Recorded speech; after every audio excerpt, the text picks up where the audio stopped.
Mr. President, it's been 7 years since Congress last increased the minimum wage. 7 years since Congress stood up for our working families. 7 years since Congress gave America a raise. Earlier today, the Senate had a chance to do something about that when we voted on whether to increase the minimum wage. Earlier today, we had a chance to give a raise to the parents of at least 14 million children, a chance to lift nearly 1 million full-time workers out of poverty. A majority of senators tried to do that today. 55 senators supported raising the minimum wage, but Republicans filibustered the bill, so it didn't pass. This is outrageous. For nearly half a century, as we came out of the Great Depression, the people of this country lived by the basic principle that we all do better when we work together and build opportunities for everyone. For nearly half a century, as our country got richer, our people got richer. And as our people got richer, our country got richer. You know, the basic idea was that as the pie gets bigger, we all get a little more, even those who make only the minimum wage. I know this story because it's my story. Like a lot of folks, I grew up in a family that had ups and downs. When I was 12, my daddy had a heart attack and was out of work for a long time. The bills piled up. We lost our car and we were right on the edge of losing our home. My mom was 50 years old when she pulled on her best dress and walked to the Sears to get a job.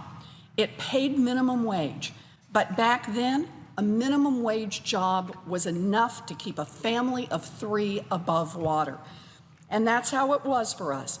That's one of the ways our country built and protected America's great middle class. But that's not how it works anymore. In 1968, the minimum wage was high enough to keep a working parent with a family of 3 out of poverty. In 1980, the minimum wage was at least high enough to keep a working parent with a family of 2 out of poverty. Today, the minimum wage isn't even enough to keep a fully employed mother and a baby out of poverty.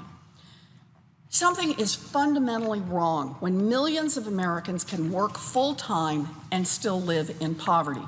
And something is fundamentally wrong when big companies can get away with paying poverty-level wages and then stick taxpayers when the cost of their full-time workers end up on food stamps and Medicaid. I understand that some big businesses might like to keep things the way they are, but I really don't understand this Republican filibuster. There's nothing conservative about leaving millions of working people in poverty. There's nothing conservative about expanding enrollment in government assistance programs. And there's nothing conservative about preserving a sweetheart deal for companies that would rather milk the taxpayers for more corporate welfare than compete on a level playing field.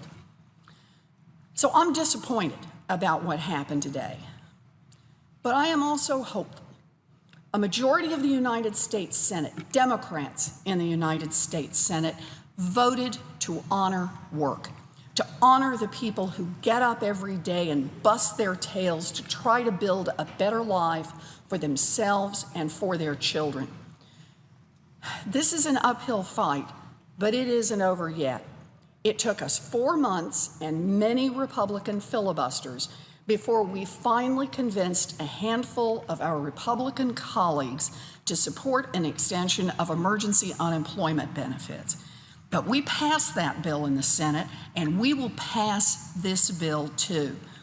Because after 7 years, with millions of our working families struggling to get by, with millions of children depending on a mom or dad who works long hours for low pay, it is long past time to increase the minimum wage.